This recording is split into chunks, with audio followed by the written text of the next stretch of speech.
తెలుగు శ్రోతలందరికీ నమస్కారం అండి. మన అలనాటి కథలు ఎవర్ గ్రీన్ స్టోరీస్ ఛానల్‌కి మీ అందరికీ స్వాగతం. ఒంటరితనము, ఏకాంతము అనే ధారావాహిక వింటున్నామండి.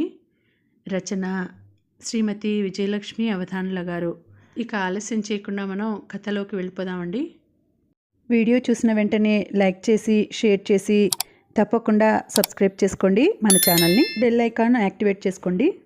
ఆఫీసులో కాలు పెట్టేసరికి కంప్యూటర్లో పేకాట ఆడుకుంటున్న డిస్పాచ్ క్లర్క్ తప్ప అంతా ఖాళీగా ఉంది. కొందరి టేబుళ్ళ మీద ఫైల్స్ తెరిచిపెట్టి ఉన్నాయి. అంటే వీళ్ళందరూ రాగానే కిందన టీ కొట్టుకి టీ తాగడానికి వెళ్ళారన్నమాట. హెచ్ఓడి ఛాంబర్లో కంప్యూటర్ ఆన్ చేసి ఉంది. బహుశా రీజనల్ డైరెక్టర్ దగ్గరికి వెళ్ళి ఉంటాడు. పని హాయిగా చేసుకోవడానికి ఇదే మంచి సమయం. ప్రింటర్ కూడా ఖాళీగా ఉంటుంది. నిన్నటి వర్క్షీట్ ప్రింటౌట్ తీసుకుంటే పాత్ర చేత చెక్ చేయించవచ్చు. కంప్యూటర్ ఛాంబర్లోకి నడిచి ప్రింట్లు తీయడం మొదలెట్టాను. కంప్యూటర్లో పేకాట ఆడుకుంటున్న దుష్మన్తో వెళ్ళిపోయాడు. ఏకాగ్రతతో పని చేసుకుంటున్న నేను పక్కనే ఎవరో కూర్చోవడం గమనించలేదు. మేడం చాలా కాన్సన్ట్రేషన్తో పని చేసుకుంటున్నారు, కాసేపు డిస్టర్బ్ చేయవచ్చా అన్న మాటలతో ఉలిక్కిపడి పక్కకు చూశాను. కొలీగ్ సాహు. ఓ, మీరు వచ్చి పక్కన కూర్చున్నట్లు నేను గమనించనే లేదు, సారీ అన్నాను. అయ్యో సారీ ఎందుకు మేడం, పనిలో మీ ఏకాగ్రత తెలియంది ఎవరికి అంటూ నవ్వాడు. ఆ తర్వాత చుట్టూ ఒకసారి చూసి ఎవరూ లేరని ధృవపరుచుకున్నాక గొంతు తగ్గించి అన్నాడు. మేడం ఇప్పుడు ఆఫీస్లో ఎవరూ లేరు, మీతో ఒక విషయం చెప్దామని వచ్చాను. అంత రహస్యమైన విషయం ఏమిటి చెప్పమా అనుకుంటూ ఆశ్చర్యంగా చూశాను. ఈ Sahu head of the department తర్వాతి ఉద్యోగి. హెచ్ఓడికి ట్రాన్స్ఫర్ అయ్యి వెళ్ళిపోతే తర్వాత ఇతనే హెచ్ఓడి అవుతాడు. అంటే ఇతను రెండవ హెచ్ఓడి. చెప్పండి అన్నాను అతని వైపు తిరిగి. మీరు పని చేయడం కొంత తగ్గించాలి, ఇంత పని ఇలా చేయడం నాకు నచ్చలేదు చిన్న గొంతుతో అన్నాడు. అతని మొహంలో అప్రసన్నత స్పష్టంగా కనిపించింది. మాటల్లో చిరాకు ధ్వనించింది. ఎందుకు విస్తుబోతూ అడిగాను. మీరు పేరోల్ అంటే జీతాలకు సంబంధించిన పని, ఫైనల్ అకౌంట్స్ 2 పనులు నెత్తిమీద వేసుకున్నారు. 2 పెద్ద పనులే, 2 నిభాయించుకోవడం అంటే చాలా కష్టం. ఈ విషయం తోటి ఉద్యోగులు పదే పదే చెప్తున్నారు. కానీ రేపు డిపార్ట్మెంట్ హెడ్ కాబోయే ఇతను కూడా ఇలా చెప్పడం ఆశ్చర్యం అనిపించింది. నాకు కష్టమో కాదో నాకు తెలుస్తుంది సార్, కష్టమైనా ఇష్టంగా చేస్తున్నాను. ఈ పనుల్లో నాకు ఒక ఛాలెంజ్ కనపడుతోంది. ఆ మధ్య సిఎండి మన ఆఫీస్కి వచ్చినప్పుడు మిగతా అన్ని బ్రాంచ్ల కంటే మన పేరోల్ సిస్టమ్ బాగుందని మెచ్చుకోలేదు.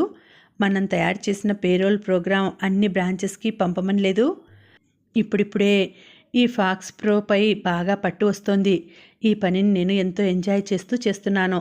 నాకు కష్టమని ఈ పని మానేయమనడం కంటే నేను ఎక్కడైనా ఫెయిల్ అయ్యానేమో చెప్తే మానేస్తాను అన్నాను నవ్వుతూ.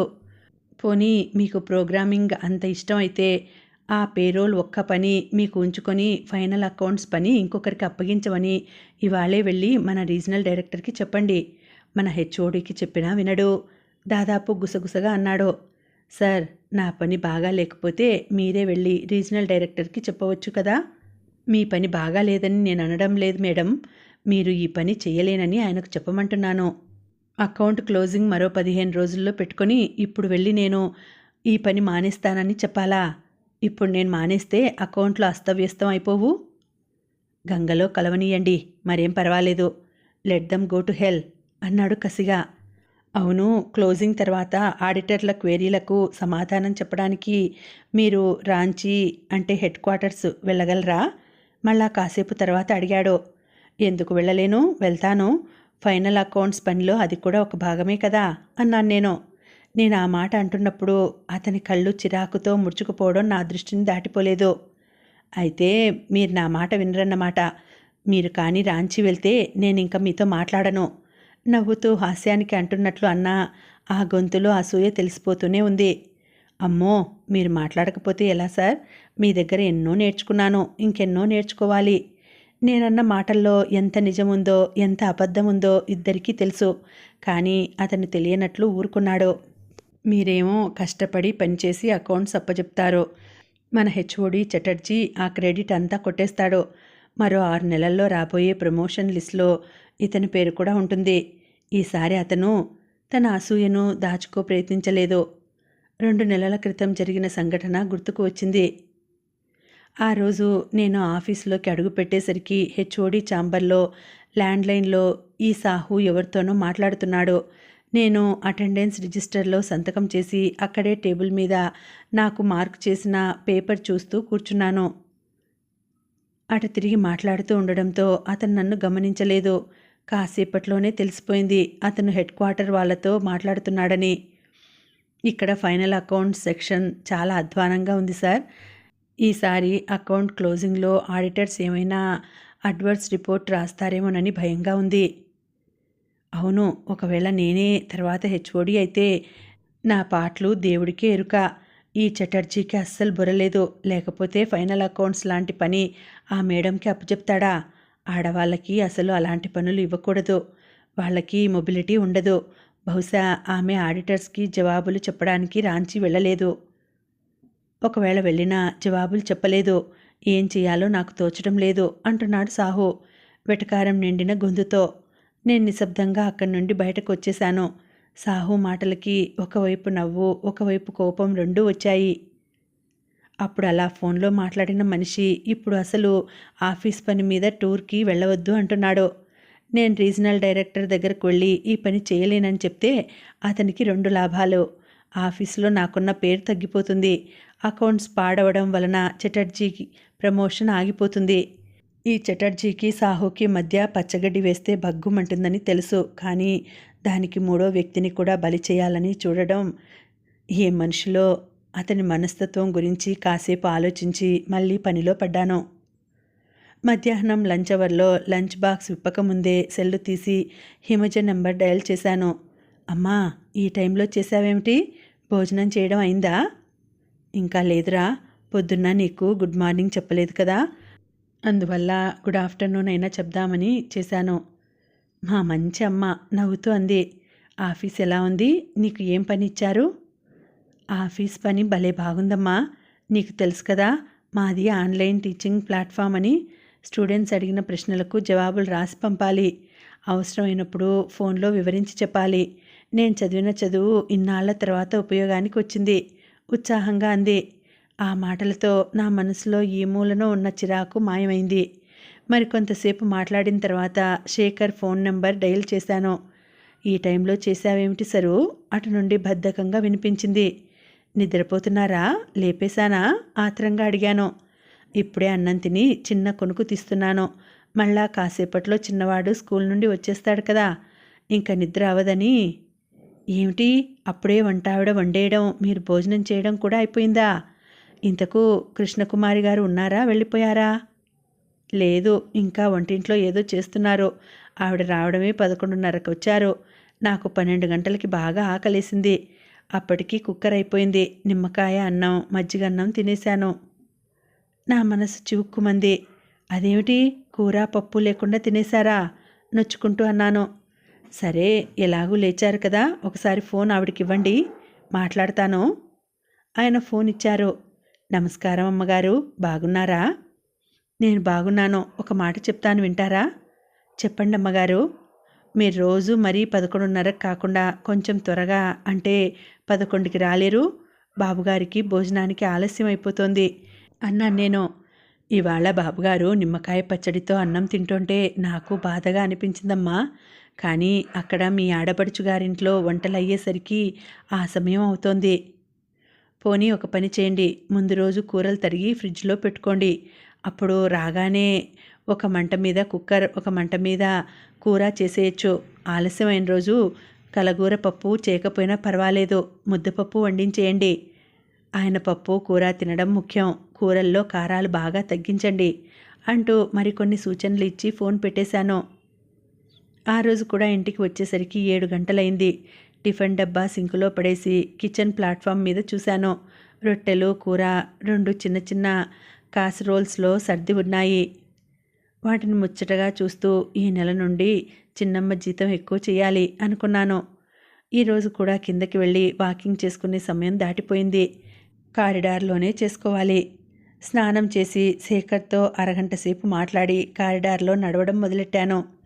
ఆఫీసులో అకౌంట్లన్నీ ఒక కొలిక్కి వచ్చినా ఇంకా ఆ అంకెలు చీమల బారుల్లా మనసులో పరిగెడుతున్నాయి. అలా నడుస్తూనే పావుగంట తర్వాత నా ప్రమేయం లేకుండా కారిడార్ రైలింగ్ దగ్గరకు నడిచి కిందకు తొంగి చూశాను. కింద అదే ప్రదేశం. అక్కడే కొన్ని నెలల క్రితం ఒక 18 ఏళ్ల అమ్మాయి మీద నుండి దూకి ఆత్మహత్య చేసుకోగా రక్తపు మడుగులో ఆ అమ్మాయి శవాన్ని చూశాను. ఒక నెల రోజుల పాటు పట్టి పీడించిన భయం అప్పుడు తగ్గిపోయింది. మళ్ళా నెమ్మదిగా మొలకెత్తడం మొదలైంది. గబుక్కున లోపలికి వచ్చేశాను. చాలాసేపు గుండెదడ తగ్గలేదు. అర్ధరాత్రి నేను దేవుడి గదిగా చేసుకున్న స్టోర్ రూమ్లో ఏదో ధన్మని కింద పడింది. అప్పుడే వాష్రూమ్ నుంచి వచ్చి పడుకోబోతున్న నేను ఉలిక్కిపడ్డాను. గదిలోంచి బయటకు వచ్చి చూశాను. నైట్ లైట్ వెలుగులో హాల్లో పిల్లలిద్దరూ గాఢ నిద్రలో కనిపించారు. దేవుడి గదిలోంచి మళ్ళా కొన్ని చప్పుళ్ళు వినిపించాయి. గబుక్కున గదిలోకి వెళ్ళి పడుకున్నాను. మర్నాడు 5 గంటలకే తెలివొచ్చింది. శేఖర్ లేచి ఉంటారా లేదా అని ఆలోచిస్తూనే ఫోన్ చేశాను. ఏమిటి అమ్మాయి గారు ఇవాళ త్వరగా లేచిపోయారు? అంటే రాత్రి బాగా నిద్ర పట్టిందన్నమాట. అమ్మాయి గారు ఏమిటి, అమ్మమ్మనయ్యాను. అయ్యావులే, కానీ నాకు కాదుగా. రాత్రి బాగా నిద్ర పట్టిందో లేదో చెప్పలేదు నువ్వు. బాగానే నిద్ర పట్టిందిలేండి. మధ్యరాత్రి దేవుడి గదిలో పెద్ద పెద్ద చప్పుళ్ళయ్యాయి. అప్పుడు కాసేపు నిద్ర పట్టలేదు, అంతే. కొంపదీసి దయ్యాలో భూతాలో అనుకున్నావా? పెద్దగా నవ్వుతూ అన్నారు. కొంప తీయకుండానే తెలిసిందిలేండి అవి ఎలకలని. నేను నవ్వుతూ అన్నాను. మరి కాసేపు నిద్ర పట్టకపోవడం ఎందుకు? నాకు ఎలకలన్నా భయం కదా. పడగ్గదిలోకి ఎక్కడ వచ్చేస్తాయోనని భయం వేసింది. అయినా ఎలకలు అలా తిరగడం కూడా మంచిది కాదు కదా. దేవుడి గది నిండా సామాన్లున్నాయి, ఏమైనా చెయ్యాలి అన్నాను ఆలోచిస్తూ. సర్లే, ఇంకేమైనా చెప్పు. ఆఫీస్ ఎలా ఉంది? ఆఫీసులాగే ఉంది. ఈసారి అకౌంట్స్ అన్నీ పాడైపోయి, చటర్జీకి ప్రమోషన్ ఆగిపోయి, ఇంకా వీలైతే ఏదైనా పనిష్మెంట్ దొరకాలని సాహు తెగ ప్రయత్నిస్తున్నాడు. ఎప్పుడూ ఉన్నదేగా అది. ఇంకేమిటి విషయాలు?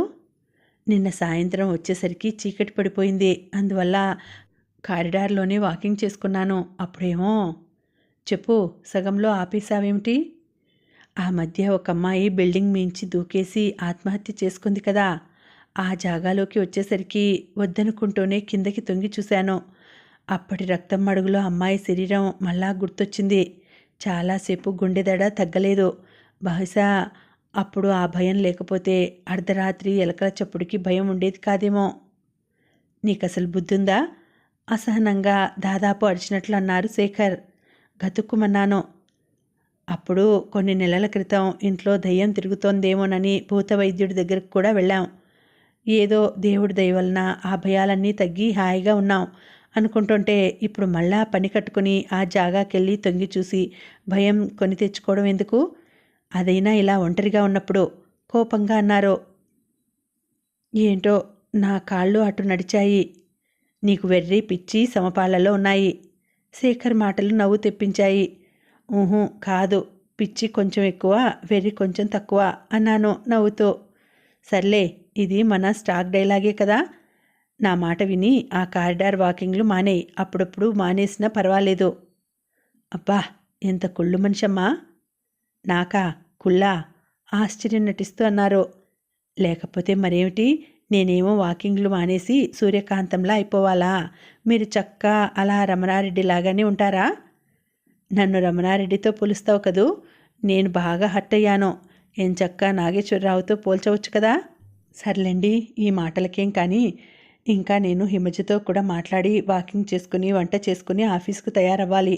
బాయ్ అంటూ ఫోన్ పెట్టేశాను. హిమజకు ఫోన్ చేశాను.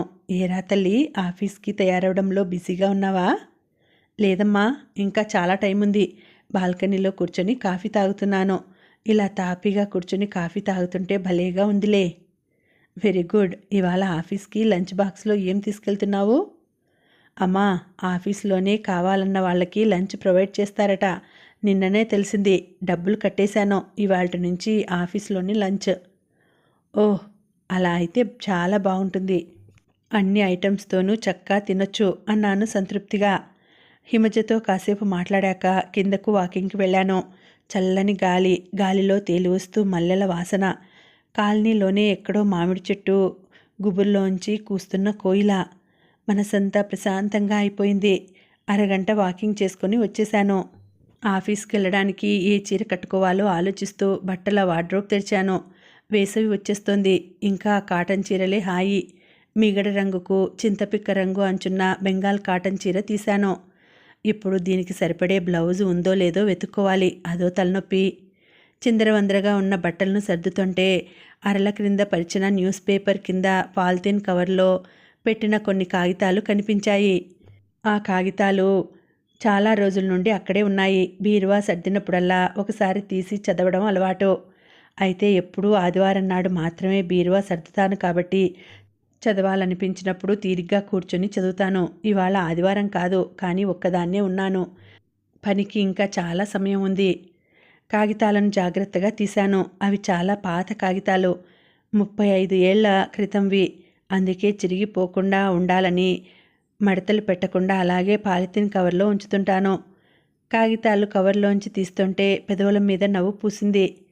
అవి ఉత్తరాలు. 3 దశాబ్దాల క్రితం నాకు శేఖర్కు మధ్య నడిచిన ఉత్తరాలు. ఆ పాలిథిన్ కవర్ అలాగే పట్టుకొని బాల్కనీలోకి నడిచాను. అక్కడున్న కుర్చీలో తీరిగ్గా కూర్చుని మొదటి ఉత్తరం విప్పాను. అది 21/2/1971. స్వరాజ్యలక్ష్మి, మన పెళ్లి చూపులయ్యి వారం రోజులు గడిచింది. ఎంతో తర్జన భర్జన పడి ఈ ఉత్తరం రాస్తున్నాను. మీ వాళ్ళు ఏమీ అనుకోరనే నా ధైర్యం. అవును, అదేమిటి పెళ్లి చూపుల్లో మరీ మాటలు రాని మూగబొమ్మలా అలా ఉండిపోయావు? నీ నోటితో చెప్పని మాటలు కళ్ళతో చెప్పాయిలే. నాకు కొంచెం భయంగా కూడా ఉంది. మొదట్లో ఇలా మౌనంగా ఉండే అమ్మాయిలే తర్వాత గడుసుగా తయారయ్యి మొగుణ్ణి తమ గుప్పెట్లో పెట్టుకుంటారని. నువ్వు అలా చేయవు కదూ? ఇంకేమిటి సంగతులు? మరొక 5 నెలల్లో నా చదువు అయిపోయి ఏదైనా ఉద్యోగం దొరికిన వెంటనే మనం హాయిగా మన ఇంట్లో ఉంటాము. ఇంకా ఎన్నో రాయాలని ఉంది, కానీ మొదటి ఉత్తరమే మరీ అంత పెద్దగా రాయడం ఎందుకని ముగిస్తున్నాను. నీ సమాధానం కోసం ఎదురుచూస్తూ ఉంటాను. ఇట్లు శేఖర్. అప్పట్లో ఆ ఉత్తరాన్ని ఎన్నిసార్లు చదువుకున్నానో. మన ఇల్లు అన్న మాట చదివినప్పుడల్లా మనసులో ఏదో తెలియని వింత అనుభూతి. ఆ కాగితాన్ని పాలిథిన్ కవర్లో పెట్టేసి నేను రాసిన సమాధానం తీశాను. శ్రీ రాజశేఖరరావు గారికి నమస్సులు. నాకు ఏం రాయాలో తోచడం లేదు. మీరు రాసిన ఉత్తరం చదువుతూ ఉంటే ఆ రోజు పెళ్లి చూపుల్లో మీరు నవ్విన నవ్వు కళ్ళ ముందు నిలిచింది.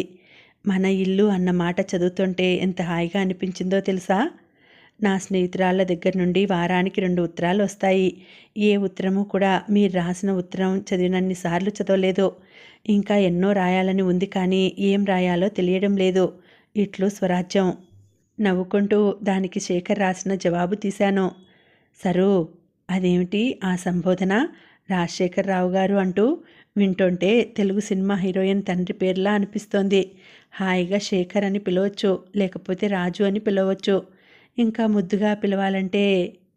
అక్కడి దాకా చదివేసరికి ట్రింగ్ ట్రింగ్ అంటూ కాలింగ్ బెల్ మోగింది. చిన్నమ్మ వచ్చింది. గబగబా కాగితాలు పాలిథిన్ కవర్లో పెట్టేసి దాని జాగాలో అవి పెట్టేసి వెళ్ళి తలుపు తీశాను. ఇయాల అమ్మగారు బేగి లేచిపోయినట్లుండారు. కాఫీ అయిందా అమ్మగారు? అయింది. నువ్వు టీ పెట్టుకొని తాగేసి నాకు కూరలు తరిగిపెట్టు. ఈలోపు నేను స్నానం చేసొస్తాను. ఆఫీస్లోకి అడుగుపెట్టిన అరగంట తర్వాత హెచ్ఓడి దగ్గర నుండి అందరికీ నోటీస్ వచ్చింది. 11:30కి ఆయన చేంబర్లో మీటింగ్ ఉంది. ఆడిటర్లు వచ్చినప్పుడు చేయవలసిన పని గురించి చర్చించాలి. ఇది మామూలు రొటీన్ మీటింగ్. 3 సంవత్సరాలకు ఒకసారి ఆడిటర్లు మారుతారు. క్రిందటిసారి వచ్చిన ఆడిటర్లకు 3 సంవత్సరాలు అయిపోయాయి. నేను ఫైనల్ అకౌంట్స్ పని తీసుకొని సంవత్సరం అయింది. ఇదే మొదటిసారి ఆడిటర్లను డైరెక్ట్గా ఎదుర్కోవడం. క్రిందటి 3 సంవత్సరాలు ఆడిటింగ్ ఎలా జరిగిందో నాకు గుర్తుంది. మొదటి రోజు పొద్దున్న 11 గంటల తర్వాత వాళ్ళు వచ్చేవారు. లంచ్ అవర్ దాకా హెచ్ఓడితోనూ ఫైనల్ అకౌంట్స్ చూసుకునే ఆఫీసర్తోనూ పిచ్చాపాటి. ఆ తర్వాత అందరూ కలిసి దగ్గరలో ఉన్న 3 స్టార్ హోటల్కి భోజనానికి ప్రయాణం. అక్కడ వాళ్ళకి 4-5 రకాల నాన్ వెజ్ ఐటమ్స్తో భోజనం. మధ్యాహ్నం వచ్చాక ర్యాండమ్ చెకింగ్. ఆ రోజు రాత్రి మళ్ళా కొందరు ఆఫీసర్లు వాళ్ళకిప్పించే మందు పార్టీ. మర్నాడు కాస్త డీప్ చెకింగ్. 3వ నాడు పూరీ యాత్ర కంపెనీ కార్లో. ఆ రాత్రి మరింత భారీ పార్టీ అయ్యాక వాళ్ళు వెళ్ళిపోవడం. దాదాపు ఇది చాలా ఏళ్ల నుండి జరుగుతున్న రొటీన్. క్రితం ఆడిటర్లు, ఇంతకుముందు వాళ్ళు కూడా దాదాపు రిటైర్మెంట్కు దగ్గర పడిన వాళ్ళు. ఈసారి అందరూ యువకులట. ఎలా ఉంటుందో. మీటింగు మొదలైంది. ఎవరు ఆడిటర్లను రిసీవ్ చేసుకోవడానికి స్టేషన్కి వెళ్ళాలి, వాళ్ళకి ఎక్కడ అకామిడేషన్ ఇవ్వాలి, వాళ్ళకి ఏ హోటల్లో మంచి భోజనం పెట్టాలి, ఒకవేళ వాళ్ళు పూరీ వెళ్తామంటే ఎవరు తీసుకెళ్ళాలి, ఇవి చర్చలు. చటర్జీజీ, నేను వాళ్ళను పూరీకి తీసుకెళ్లే బాధ్యత తీసుకుంటాను. వీళ్ళు కుర్రవాళ్ళు కదా, బహుశా పూరీ కాదు కోణార్క్ వెళ్తామంటారేమో. అక్కడికైనా నేనే తీసుకెళ్తా, పర్వాలేదు. ఆ బాధ్యత అంతా నా మీద వదిలేయండి అన్నాడు సాహు ఉత్సాహంగా. మీరు వద్దు సాహు, మీరు అసిస్టెంట్ హెచ్ఓడి, నా తర్వాత బాధ్యత మీదే కదా. 3 రోజులయ్యాక 4వ రోజు పొద్దున్న వాళ్ళు వచ్చేసరికి అకౌంట్స్లో వాళ్ళు సూచించిన సవరణలన్నీ చేసి ఉంచాలి.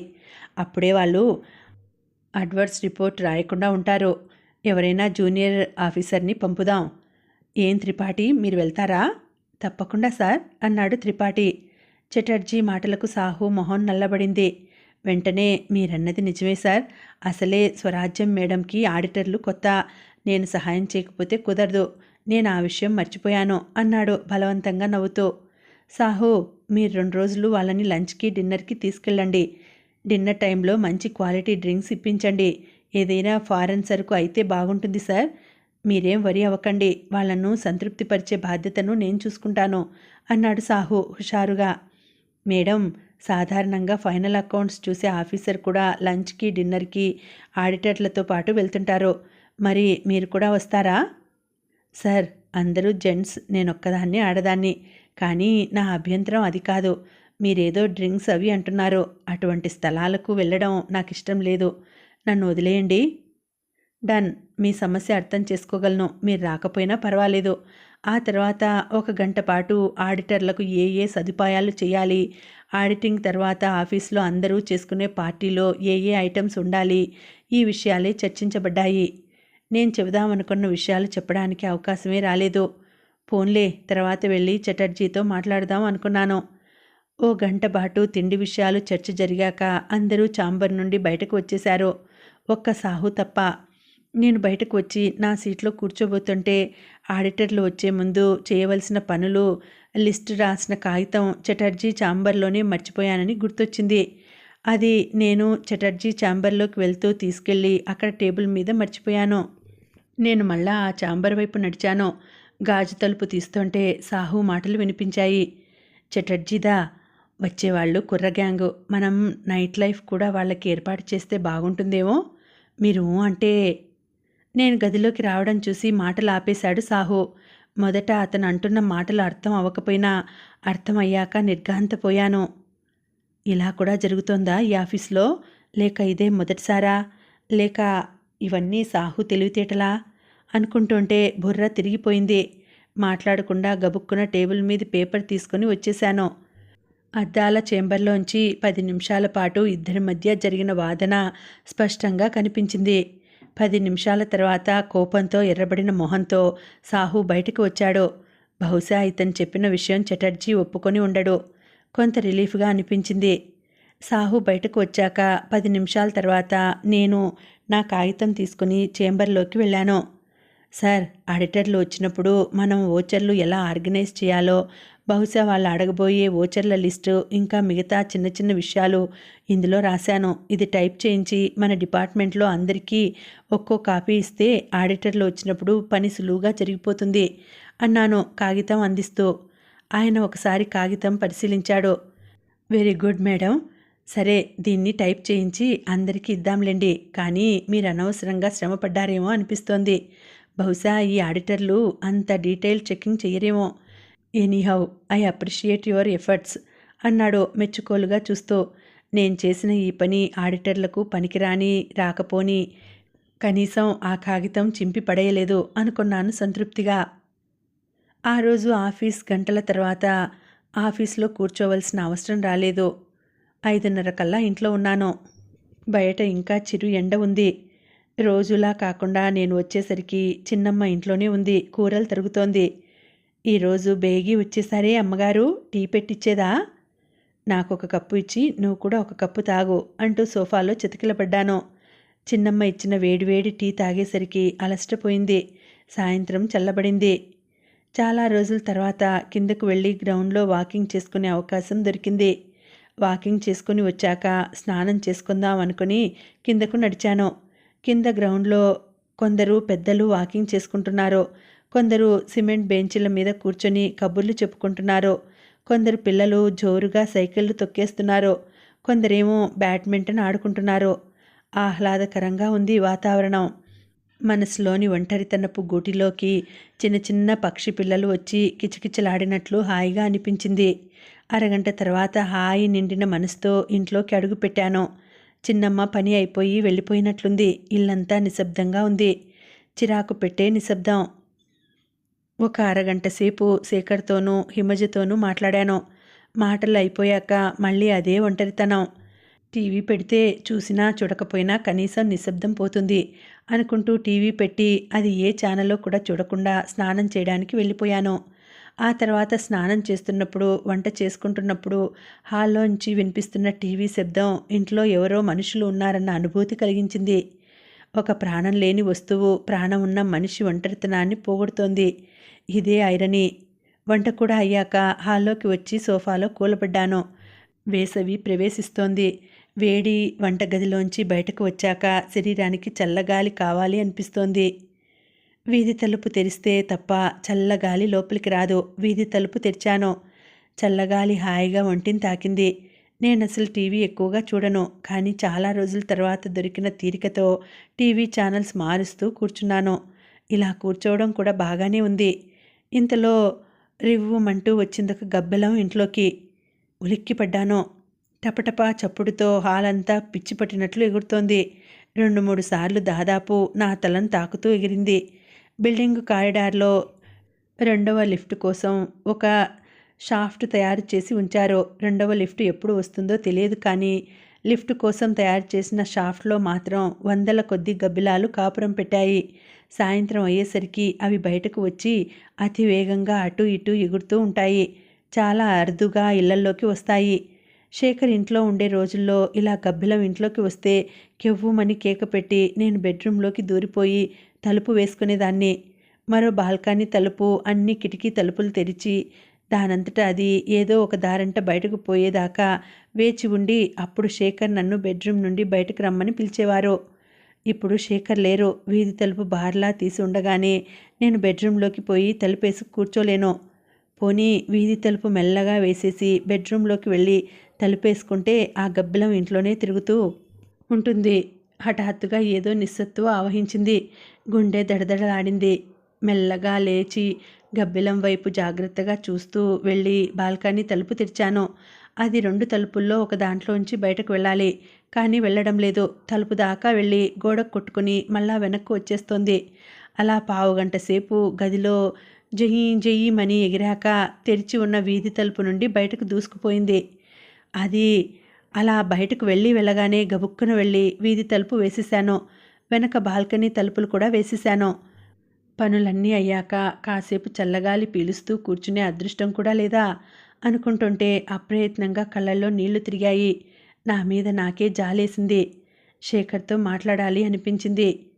చెప్పు సరు, మళ్ళా ఫోన్ చేశావేమిటి? కొంచెం ఆందోళనగా అడిగారు శేఖర్. ఇందాక ఇంట్లోకి గబ్బిలం వచ్చింది. పావుగంట సేపు నన్ను హడలగొట్టింది. సరు, నీకెన్నిసార్లు చెప్పాను ఈ గబ్బిలాలు ఏమీ ప్రమాదకరమైన జంతువులు కాదని?